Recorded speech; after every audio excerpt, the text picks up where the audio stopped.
दोस्तों, मेरा नाम है धीरेन्द्र सिंह। आपका स्वागत है आपके अपने चैनल पे। आज की वीडियो में समझने वाले हैं importance and limitations of controlling, जो कि कंट्रोलिंग का सबसे इंपॉर्टेंट टॉपिक में से एक है। अगर आपने इससे रिलेटेड 2 वीडियोस नहीं देखी है जिसमें मुझे मीनिंग समझा हुआ है और कंट्रोलिंग का पूरा प्रोसेस, तो आपको आई कार्ड या डिस्क्रिप्शन में दोनों वीडियो मिल जाएगी, जाके देख सकते हो। आज की वीडियो में हम इंपॉर्टेंस समझ लेंगे सबसे पहले, और उसके बाद समझेंगे क्या आगे कमियां होती है कंट्रोलिंग के अंदर, और इन सब में से क्या कंट्रोलिंग फिर फायदेमंद होती है या फिर नुकसान ही होता है कंट्रोलिंग से, पूरा समझेंगे।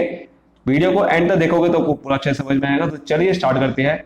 क्या होता है ये कंट्रोलिंग? एक लास्ट फंक्शन नहीं होता मैनेजमेंट का।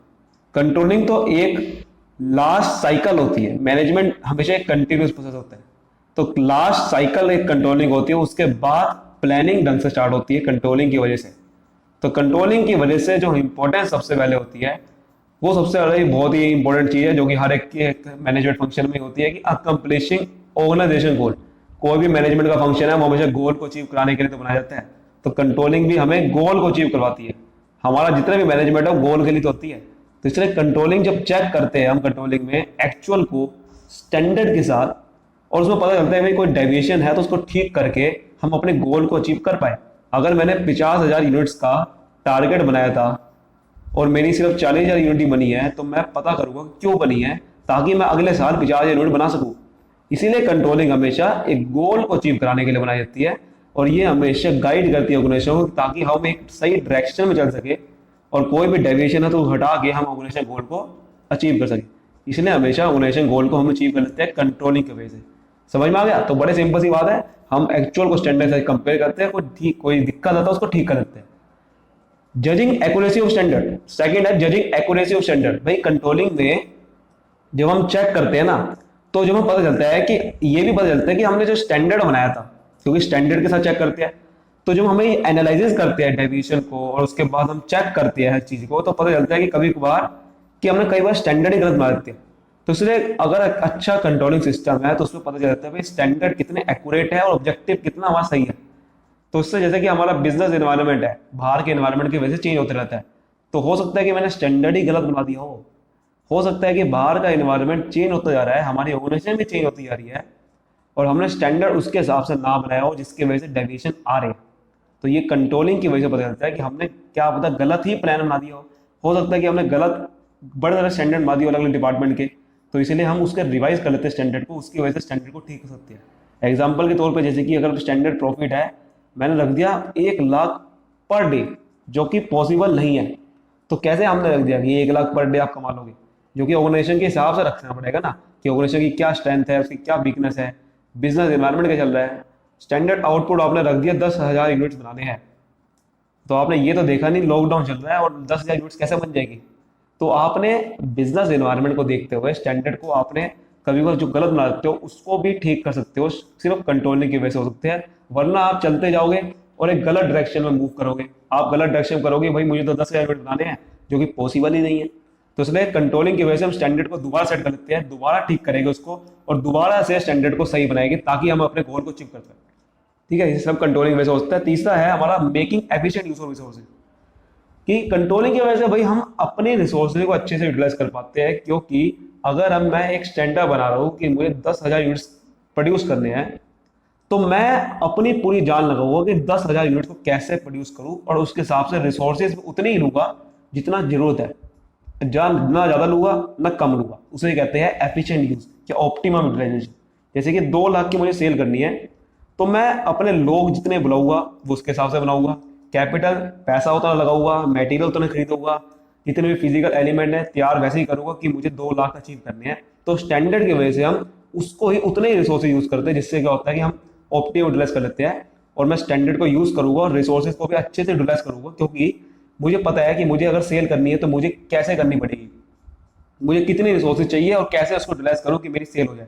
तो मैं स्टैंडर्ड के हिसाब से हर चीज को मैं अच्छे से रिसोर्सेज को यूटिलाइज करके एक प्रॉपर तरीके से काम करूंगा, वो सिर्फ कंट्रोलिंग की वजह से हो सकता है।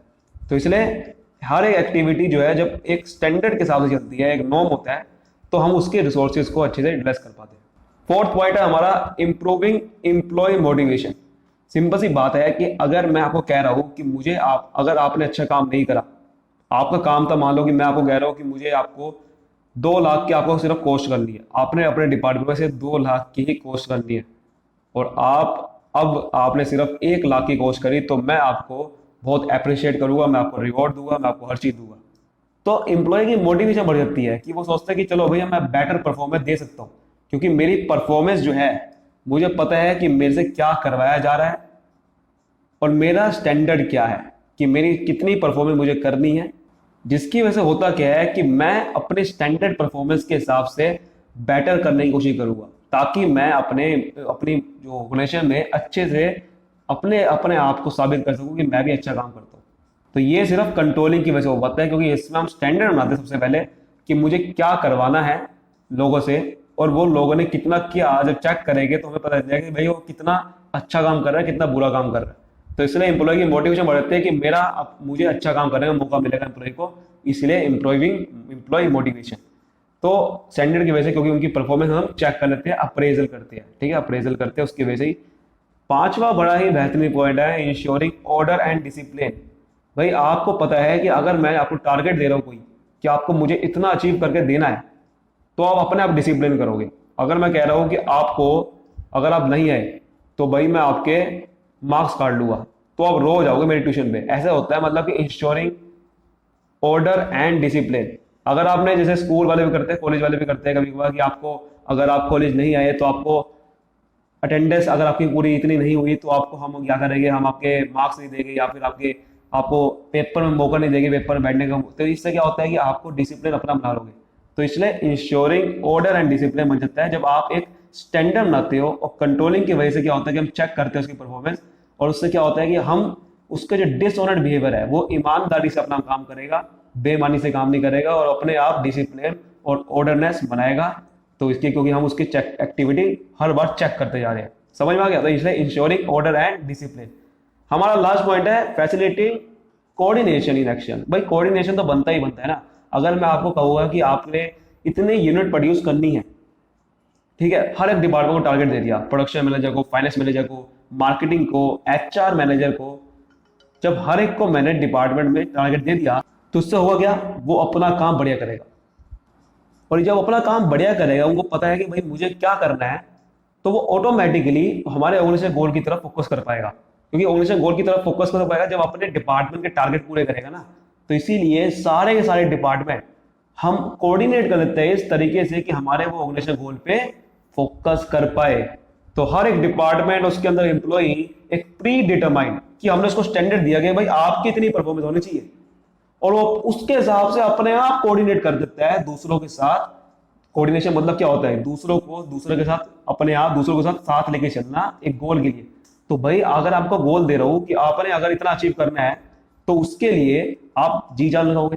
और फाइनेंस मैनेजर को अगर गोल दे रहा हूं, वो भी जी जान लगाएगा। उसको पता है कि भाई अगर मैं काम नहीं करूंगा तो दूसरा डिपार्टमेंट कैसे काम करेगा, क्योंकि सारे डिपार्टमेंट इंटररिलेटेड है, ठीक है, इंटररिलेटेड है। अगर ये काम ढंग से नहीं करेगा तो ये मार्केटिंग मैनेजर क्या करेगा ढंग से काम। इसीलिए वो अपने आप कोऑर्डिनेट कर देता है दूसरों के साथ, और हमारा ऑर्गेनाइजेशन गोल अचीव हो जाता है। समझ में आ गया? तो कोऑर्डिनेशन बहुत ज्यादा जरूरी है।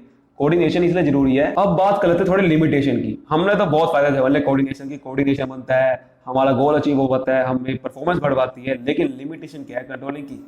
कंट्रोलिंग सबसे बड़ी लिमिटेशन ये है कि जो क्वालिटेटिव स्टैंडर्ड होते हैं ना, उसको क्वांटिटेटिव बदलना बड़ा मुश्किल काम है। हमने एक चीज समझी थी कंट्रोलिंग प्रोसेस में भी, कि हम क्वालिटेटिव को भी क्वांटिटेटिव बदलना पड़ता है। क्योंकि अगर हमको चेक करना है तो कैसे कर पाएंगे?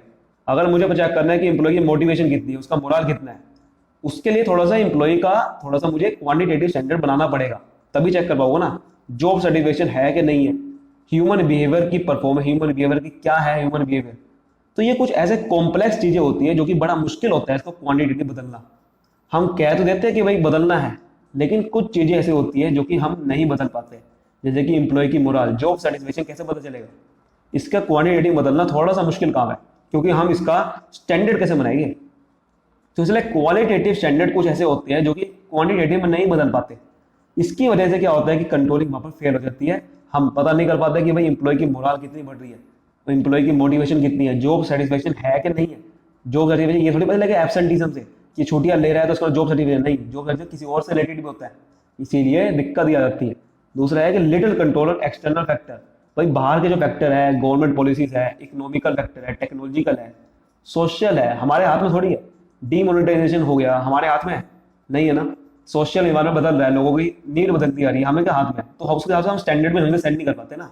तो हम जो स्टैंडर्ड सेट करते हैं उसके बेसिस पे हम कंट्रोलिंग करेंगे, तो भाई कंट्रोलिंग ही फेल हो जाएगी जब आप स्टैंडर्ड ही गलत सेट कर दोगे। इसीलिए एक्सटर्नल फैक्टर पे हमारा कंट्रोल नहीं है, इसकी वजह से स्टैंडर्ड गलत सेट होता है, कंट्रोलिंग फेल है।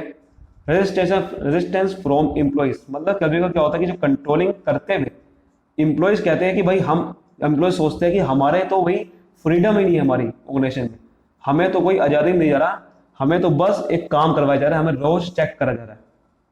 जैसे कि अगर एक कंपनी में आपने सीसीटीवी कैमरा लगा दिया तो एम्प्लॉय सोचेगा कि भाई ये क्या हो रहा है, हमारा तो भाई चेक हो जा रहा है, हमें तो कुछ बिल्कुल भी, हमें कोई लग ही नहीं रहा कि भाई मैं बिल्कुल भी आराम से काम कर सकता हूँ, मेरे को तो रोज चेक करा जा रहा है। तो इसलिए ये बड़ा सा रेजिस्टेंस कर देता है एम्प्लॉय को, जो कंट्रोल सिस्टम हम चेक करते हैं, बनाते हैं ताकि उनकी परफॉर्मेंस चेक हो पाए, तो कभी कभार एम्प्लॉयज के द्वारा वो बिल्कुल अनएक्सेप्टेबल होता है, वो बिल्कुल भी एक्सेप्ट नहीं करते, उसकी वजह से कंट्रोलिंग खराब हो जाती है, वो खुद ही आराम से परफॉर्मेंस बेहतर नहीं हो पाएगी उनकी। ठीक है, तो इसलिए एम्प्लॉयज कभी कभार पीछे हट जाते हैं कंट्रोलिंग सिस्टम से, जिसकी वजह से हमारी कंट्रोलिंग फेल हो जाती है, कोई मतलब ही नहीं होता उसकी कंट्रोलिंग से। तो ये हमारा कुछ रेजिस्टेंस फ्रॉम एम्प्लॉयज का एक लिमिटेशन है कंट्रोलिंग में। कॉस्टली या फिर कॉस्टली होती है कभी कभार कंट्रोलिंग, क्योंकि आप कंट्रोलिंग सिस्टम अपनाते हो जो बहुत सारे, तो आपको बहुत सारे एक्सपर्ट बंदे चाहिए होंगे उनकी परफॉर्मेंस चेक करने के लिए, बहुत सारे एक्सपर्ट मंगाने पड़ेंगे, एफर्ट लगेगा, इतना ज़्यादा एफर्ट लगेगा तो भाई पैसे भी तो लगेंगे, जितना ज़्यादा टाइम लगेगा उतना ज़्यादा आपका कॉस्ट भी लगेगी। अगर एक पिक्चर, एक जैसे कि एक पिक्चर का 30 दिन में बनती है तो सस्ते में बनेगी, अगर वही पिक्चर आप 5 साल खींच दोगे तो भाई बहुत ज़्यादा पैसा लग जाएगा। तो जितना टाइम उतना पैसा, तो कंट्रोलिंग में बहुत ज़्यादा टाइम एफर्ट लगता है, जिसकी वजह से पैसा तो लगेगा ही वैसे का, और कॉस्टली बहुत ज़्यादा हो जाता है कंट्रोलिंग।